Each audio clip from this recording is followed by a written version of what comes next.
व्यवस्थेचं कुठलंच बंधन दत्तात्रय महाराजांनी स्वीकार केलेलं नाही.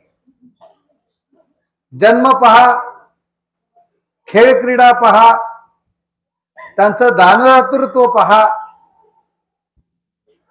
सर्व कार्यांमध्ये श्री दत्तात्रय महाराज एक विलक्षण आणि जीवोद्धरणासाठी आपल्या अभिन्न वेशाने दानदातृत्व करणारा अवतार, अशा अवताराला आपण अभिवादन करूयात. श्री दत्तात्रय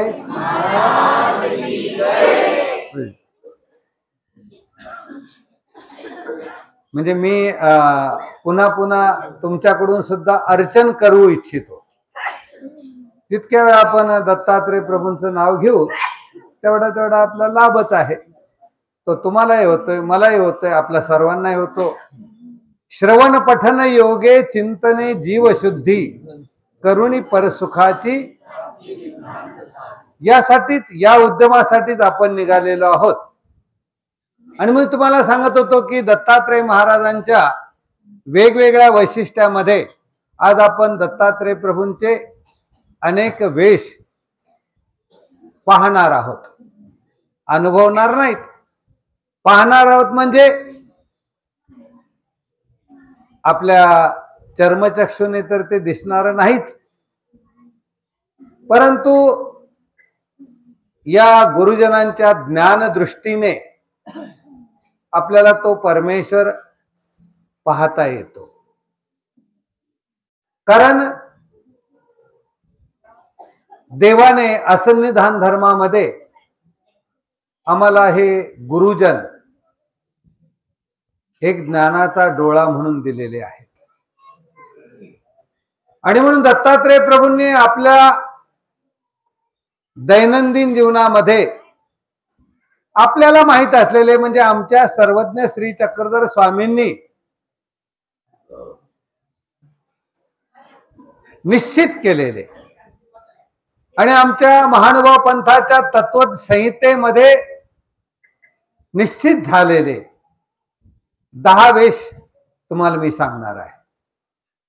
तसे दत्तात्रय प्रभूंचे अनेक वेश आहेत. तुम्ही दत्त भक्ती संप्रदायातले अनेक उपासक जर पाहिले तर आता परवा दादांनी बोलता बोलता सांगितले की गोरखनाथाने जेव्हा, ऐकले का नाही, मला वाटतं महंतांनी सांगितलं, ते कोणी सांगितलं मला आठवत, दादाने सांगितलं. दत्तात्रय प्रभूंनी त्याची परीक्षा पाहताना कोणता वेश स्वीकारला होता? तो कुठं लपला होता?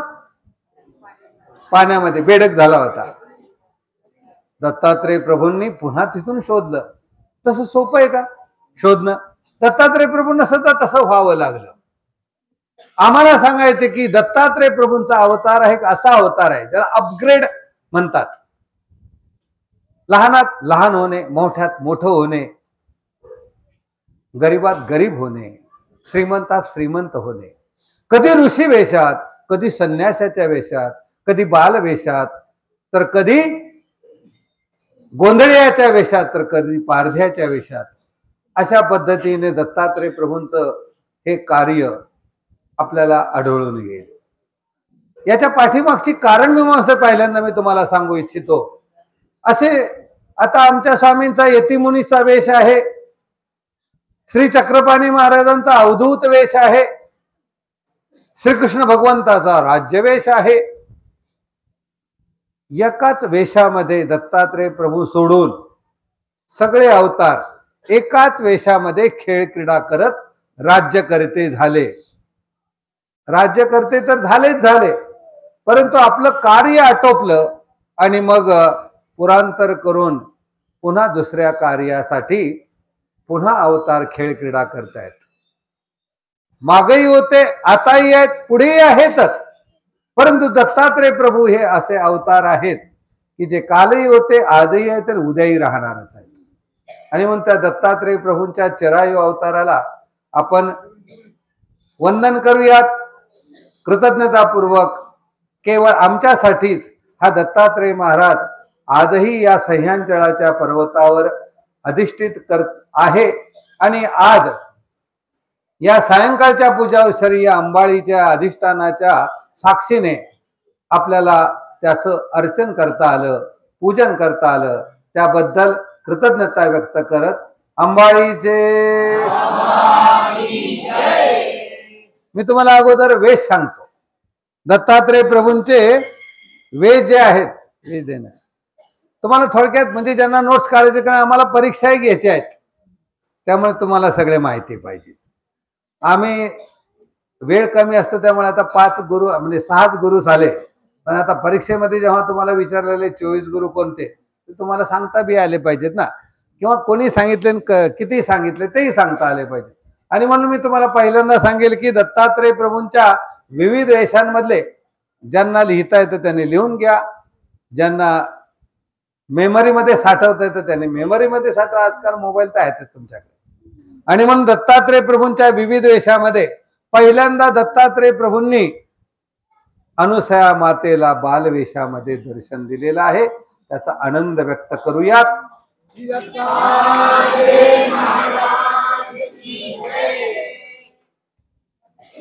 अनुसूयाने जाये दाता, म्हणजे त्याचा म्हणजे आम्ही दत्तात्रय चालीसा म्हणत असतो.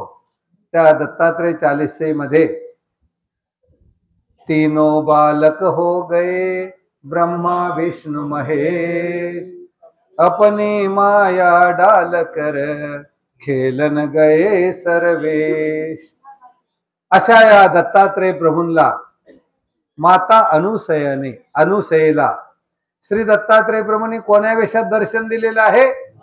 बालवेशामध्ये.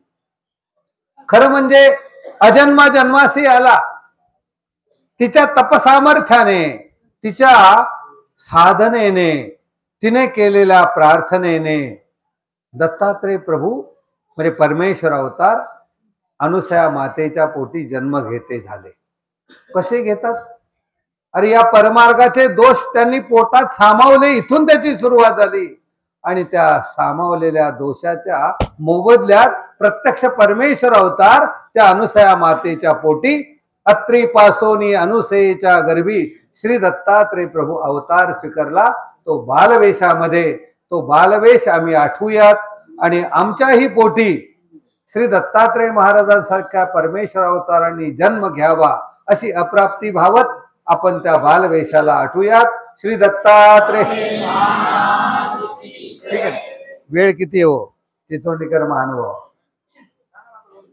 नाही आम्हाला काय हरकत नाही. दुसरा अरळक राजाला श्री दत्तात्रय प्रभूंनी मातंग वेशामध्ये दर्शन दिलेलं आहे. कोणत्या वेशामध्ये? आता बघा, अरळक सारखा राजा आणि त्या अरळक राजाला कोण्या वेशात दर्शन दिलेलं आहे? मातंग वेशामध्ये. राजा अरळक त्रैतापी तापला अरळक. अधिदैविक, अधिभौतिक, आध्यात्मिक तिन्ही तापाने तापलेला अरळक शांत होण्यासाठी कथा कीर्तनात जायचा, प्रवचनात जायचा, पण कुठे शांती मिळायची नाही. मग कोणीतरी गुरूंनी सांगितलं, अरे सह्याद्री पर्वतावर जा, या सह्यांचळाच्या पर्वतावर जा, दत्तात्रय प्रभूंचं तुला जर दर्शन झालं तर तू शांत होशील. एकमेव उपाय आहे. मानवा पंथाच्या पंथ परंपरेमध्ये गुरु तुम्हाला योग्य रस्ता दाखवतात. बऱ्याच वेळा पण कोणाला दाखवतात तेही तुम्हाला माहिती असलं पाहिजे. जे शिष्यत्व अंगीकार करतात त्यांनाच गुरु काहीतरी कान मंत्र सांगतात. कानात मंत्र बोले म्हणताना दुपारी सांगितलं आम्हाला. मी म्हणाले दत्तात्रय प्रभूंनी 24 गुरु केले, ते मी 56 केले. सांगणारेच आहेत. प्रत्येक जण फक्त सांगायलाच घाई करतो. ओ ते झेंडा नीट धरा. अहो ते बाबांना सांगितलंच की नाही, तो बजेश तुम्ही पायीच चाला. जोपर्यंत आपण हे बंद करत नाही तोपर्यंत दत्तात्रय महाराज काय योग्याने खरा गुरु तुम्हाला मिळणारच नाही. आणि म्हणून राजा अरळकाला योग्य गुरूंनी मार्गदर्शन केलं. काय मार्गदर्शन केलं? की तू सह्याद्री पर्वतावर जा, तिथे तुला शांती मिळेल. तिथे तुला काय मिळेल? ज्या तापाने त्रैतापाने तू तापलेला आहेस ना, त्याच्यापासून शांत होण्याची एकमेव जागा म्हणजे सह्याद्री पर्वत आहे. आपण सुद्धा सह्याद्री पर्वताच्या पर्वतरांगेमध्ये आहोत. आपण सुद्धा आपले ताप, पाप, दुःख, दैन्य निवारण्यासाठी तर या सह्याद्रीच्या पर्वतावर आणि खांडीच्या सान्निध्यामध्ये उपस्थित आहोत. प्रार्थना करूयात की आम्हाला सुद्धा दत्तात्रय महाराजांनी दर्शन द्यावं आणि आम्हाला देखील शांत व्हावं. यासाठी अरळक राजा निघाला. त्रैतापी तापला अरळक, चालतोय चालतोय चालतोय. आता आम्ही देव शोधण्याची जागा वेगळी आहे. आम्ही नको त्या ठिकाणी देव शोधतो. आम्ही नको त्या ठिकाणी काय करतो? हाच देव आहे असं समजून बसतो. अन्यथा समजतातच हो. अन्यथा समजतात. हे 36 कोटी नाही, आपलं 33 कोटी नाही, सगळे देव सारखेच असं म्हणणार आहेत. पण आम्ही महानुभाव सुद्धा कधी कधी चुकतो. त्या स्थानाला देव म्हणतो की नाही? आम्ही कुठं म्हणतो. अरे स्थान हे साधन आहे, ते साध्य नाही ना.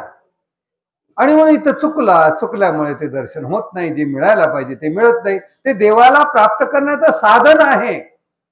बाबा म्हणजे देव नाहीत. गुरुला देवाची परंपरा आमच्यात म्हणण्याची नाही आहे.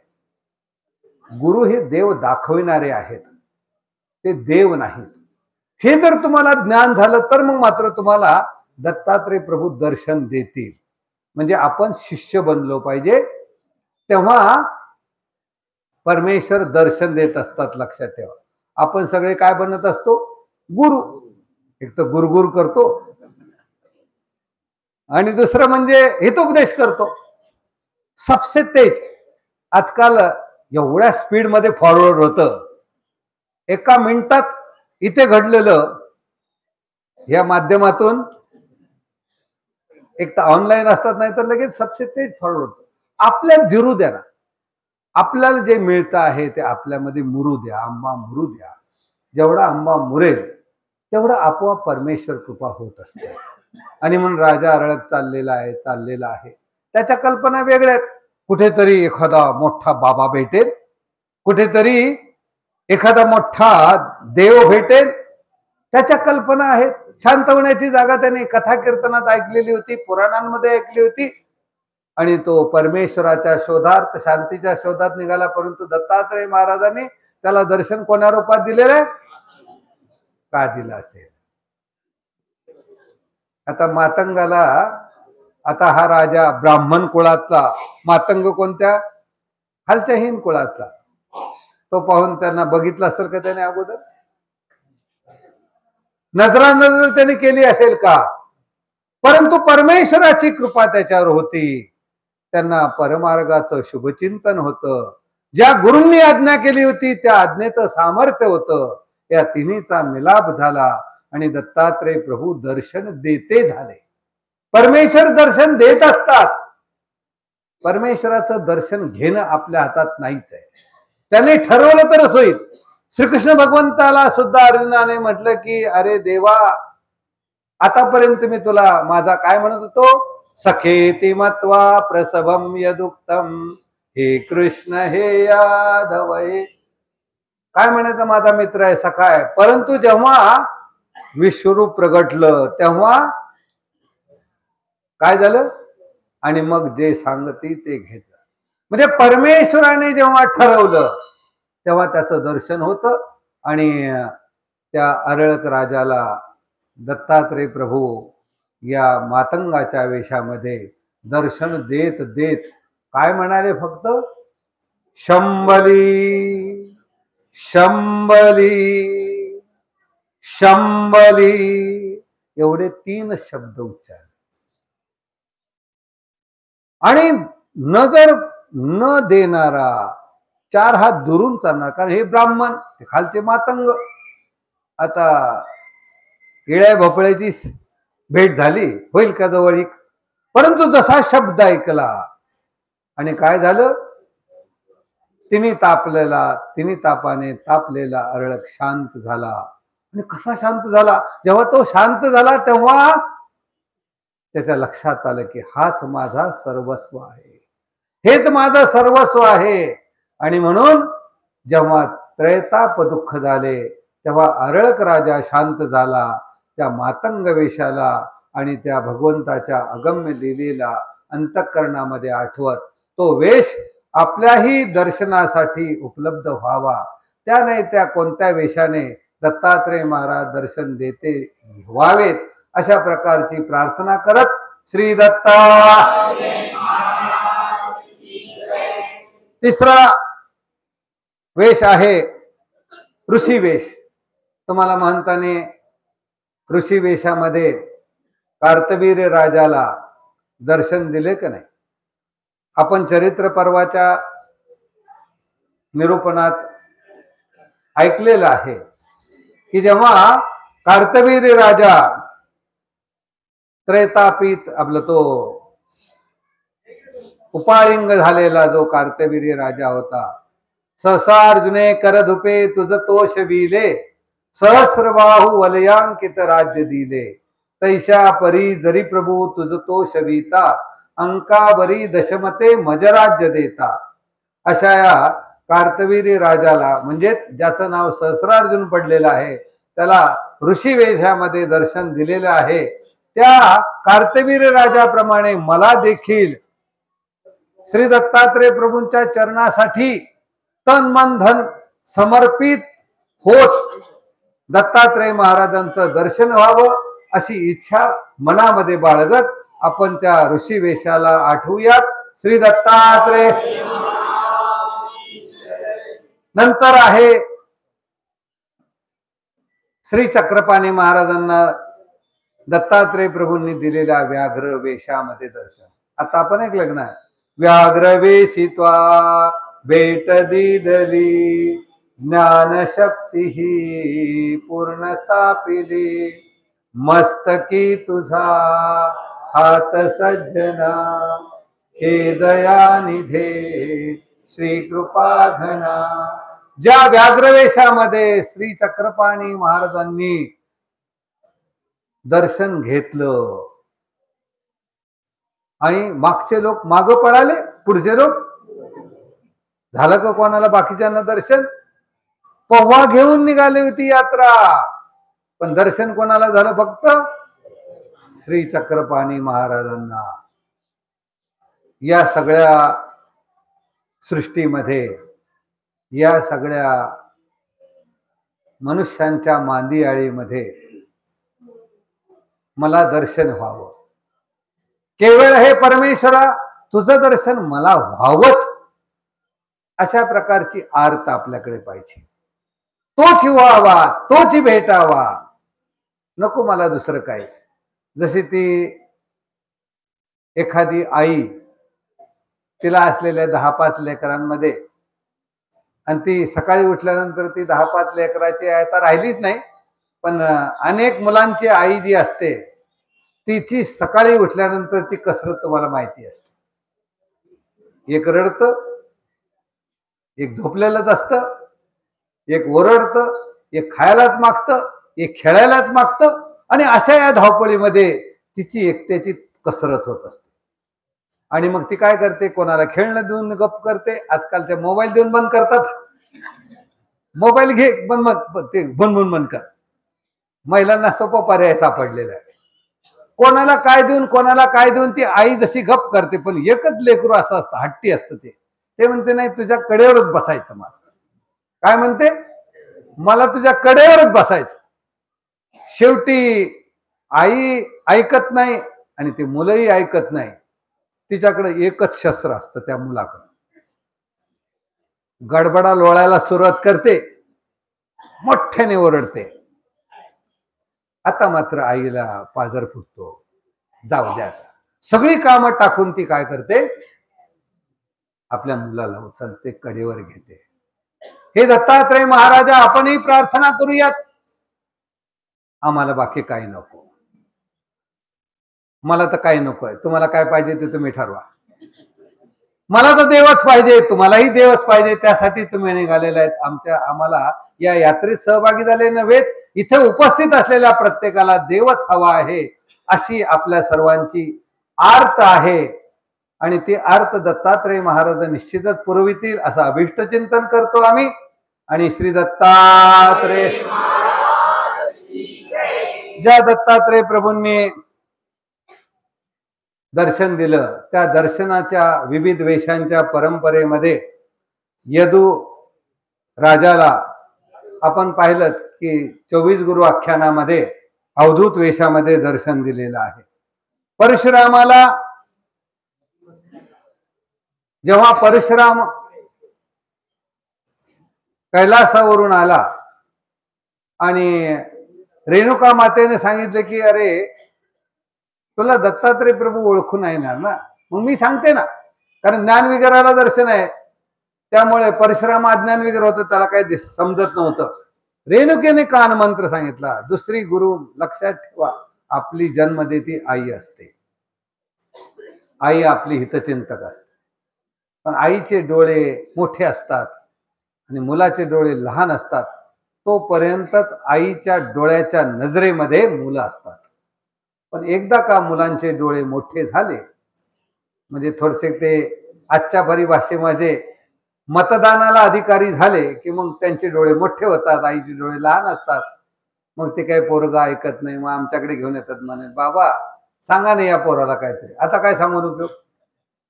अरे ज्यावेळेस कान टोचायला पाहिजे, ज्यावेळेस उपदेश द्यायला पाहिजे, त्याच वेळेस त्याला द्यायला पाहिजे. आणि म्हणून हे धर्मपीठ आपल्या सर्वांना हितोपदेश करतं की त्या योग्य वेळी आपल्या मुलांना योग्य संस्कार द्या, आणि तर ते पुढे तुमचे राहतील.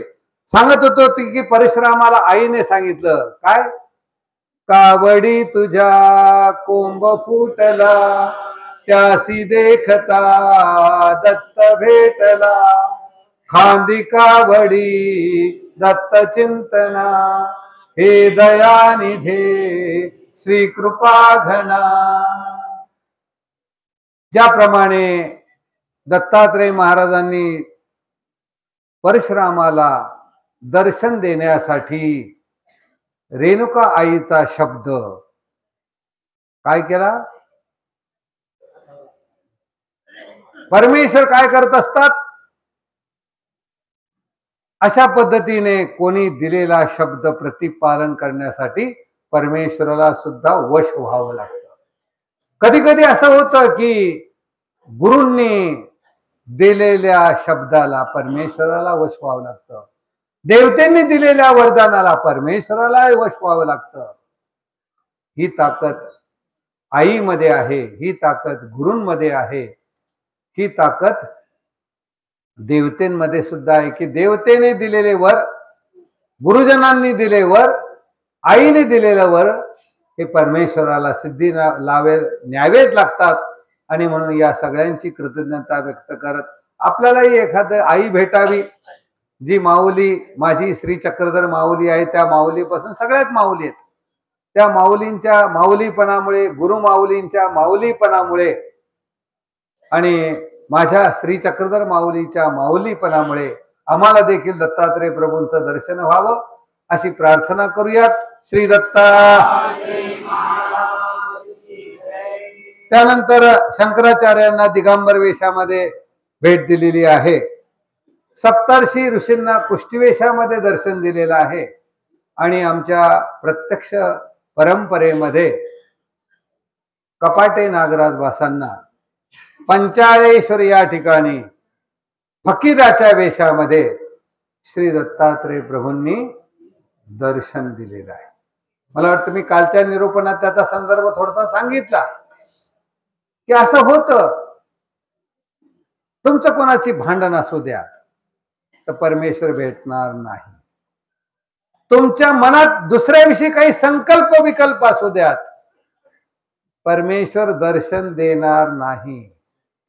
आमच्या ब्रह्मविद्या शास्त्र संकेताने सांगितलेलं आहे, तया मोक्षा विघात कपाट. एखाद्या व्यक्तीविषयी देखील तुमच्या मनात जर संकल्प विकल्प असेल एखाद्या व्यक्ती तुमच्या मनात, तुम्ही म्हणतात त्याच्या मनात आहे, अरे त्याच्या मनातलं तुला काय घेणं पडले, तुझ्या मनातलं डिलीट कर, तुझ्या मनातलं डिलीट कर, आपोआप परमेश्वर सुद्धा त्याच्या मनातला वैरभाव असू द्यात, त्याच्या मनातला कुठला संकल्प विकल्प असू द्यात, परिहार देण्यासाठी आणि त्याचा तो बदल करण्यासाठी परमेश्वर समर्थ असतो. आणि म्हणून जर ते संकल्प विकल्प असला तर परमेश्वर दर्शन देत नाहीत, दत्तात्रय प्रभू तर देतच नाहीत. आणि म्हणून फकीराच्या वेशामध्ये कपाटी नागराजबासांना दर्शन दिलं. कसं दर्शन दिलं? दत्तात्रय प्रभूंच्या आत्मतीर्थाला नमस्कार करून कपाटे नागराजबास भिक्षेला निघालेले आहेत. आणि समोरून एक फकीर आला. फकीर कोणता होता? मुस्लिम. आणि त्याने म्हटले गो कहां जा रहे हो? मेरे लिए भी एक पात्र, एक भिक्षा लेके आना. काय सांगितलं? माझ्यासाठी सुद्धा येताना भिक्षा घेऊन ये. आता कपाटे नागराजबासांना मोठं धर्मसंकट पडलं, जे आम्हा तुम्हालाही पडतं बऱ्याच वेळा. आता एक तर मुसलमान, याला भिक्षा कशी काय द्यायची, अन्य भजन कसं घालायचं, असे आम्हाला बरेच लोक प्रश्न विचारतात. बाबा आमच्याकडे काही अन्य येतात, मग त्यांना द्यावं की नाही द्यावं? आता त्यासाठी स्वतंत्र भेटा, आम्ही तुम्हाला सांगू तुमचं. त्यांच्या मनात सुद्धा प्रश्न पडला की आता हा फकीर, एक तर मुस्लिम, मग आता याला द्यावं की नाही द्यावं. मग गेले तर खरी भिक्षेला, पण येताना त्यांनी रस्ता चुकवला. तो पुन्हा भेटला तर पंचायत. आणि म्हणून वाट बदलली. कधी कधी आमचं तुमचं सुद्धा तसंच होतं. परमेश्वर दर्शन देण्यासाठी उतावीळ असतात, आमची झोळी फाटकी, आमचं कर्म दरिद्री, आमचे विचार खूप संकोचित. सर्वभूती समभाव नाहीये. ईश्वराची तुम्ही लेकरे प्रेम करा हो परस्परे, असं विश्वबंधुत्व नाही. आणि मग परिणाम जे व्हायचा तो झाला. ते दुसऱ्या बाजूने निघाले, दुसऱ्या रस्त्याने निघाले. आता तो बसला असेल जातानाच्या रस्त्यावर, तो फकीर बसला म्हणजे आता कसं व्हायचं? आणि मग त्याने रस्ता बदलला तर दुसऱ्या वाटेने निघालेले नागराजबास रस्ता बदलून निघाले. आणि नेमके त्या वाटेला सुद्धा त्या फकीराची भेट झालीच. ओ बाबा कहा आहे भिक्षा? मानव पंथामध्ये झोळी येसी लग्न गा. इथे अंबाळीमध्ये सगळ्या झोळ्या फिरतात. कशासाठी फिरतात? अन्नासाठी नाही. मानव हा अन्नासाठी भिक्षा मागत नाहीये. तो देव शोधावा, देव भेटावा यासाठी भिक्षा मागतो. आणि सगळ्या भिक्षेकरींसाठी आपण टाळ्या वाजवून त्यांचा आनंद व्यक्त करूया. ऐकले की नाही? भिक्षा मागतो न देव, भिक्षा मागतो. आता पुढचं नाही, ते टाळ्या नको म्हणतात. टाळ्या नको माझे, मी काही कीर्तनकार नाही. सांगायचं तात्पर्य की महानुभाव पंथाच्या पंथ परंपरेमध्ये भिक्षा हा विधी फक्त देव भेटावा, अटने नाही भेटला तर विजनी भेटावा, विजनी नाही भेटला तर भिक्षावच तरी भेटावाच नव्हे, तो भेटतोच अशी आमची प्रतीती आहे. आमचा पूर्ण देवाच्या आज्ञेवर नुसता विश्वास नाहीये, आम्ही ती प्रतीती पंथाने अनुभवलेली अनुभूती आहे. आणि म्हणून जेव्हा कपाटे नागराजबास भिक्षा मागून येत आहेत, आमच्यामध्ये सुद्धा परंपरा असते. जेव्हा भिक्षेला हा साधक जातो आणि भिक्षेमध्ये पदार्थ आला, एखादा पदार्थ येतो, तो त्याच्या उल्लेखाचा असलं तर घेतच नाही. पण जर आला चांगला पदार्थ, भिक्षेला गेला आणि गुलाबजामुन आला, तर तो विचार करतो कोणी मला अभ्यागत भेटणार आहे, त्याच्यासाठी हा पदार्थ आज माझ्या झोळीत आलेला आहे. कारण माझा काही अधिकार तेवढा नाही ना गुलाबजामुन मिळण्यासारखा. माझं तर कर्मदरिद्री आहे. पण आज गुलाबजामुन आलाय याचा अर्थ कोणीतरी मला अभ्यागत भेटणार आहे. अभ्यागत भेटणार आहे म्हणजे एखादा साधू भेटणार आहे, एखादा महात्मा भेटणार आहे, एखादा अधिकर्ण भेटणार आहे, एखादा गुरुजन भेटणार आहे. बस त्याच्या रूपात मला परमेश्वर अनुभवता येणार आहे. आणि म्हणून त्या परमेश्वराच्या भेटीसाठी तो या त्या रूपाने तो परमेश्वरच भेटत असतो.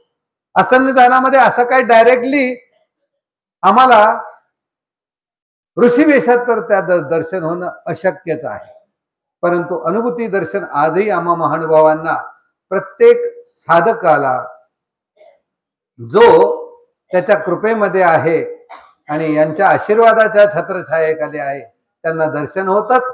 अशा कपाटे नागराज बासांना दोनदा फकीराच्या वेशामध्ये दत्तात्रय प्रभूंनी दर्शन दिलेलं आहे. त्याच्याकडून जबरदस्तीने आणलेली भिक्षा घेतली मागून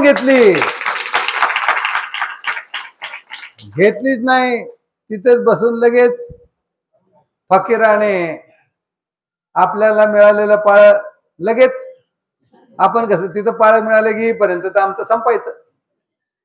आणि म्हणून अशा पद्धतीने फकीराच्या वेशात आमच्या कपाटे नागराज बासांना दर्शन झालं. त्या कपाटे नागराज बासांना कृतज्ञतापूर्वक आठवण करत त्यांना दंडवत करूयात आणि तसाच अवसर माझ्याही जीवनात प्राप्त व्हावा अशी अप्राप्ती भावित श्री दत्ता.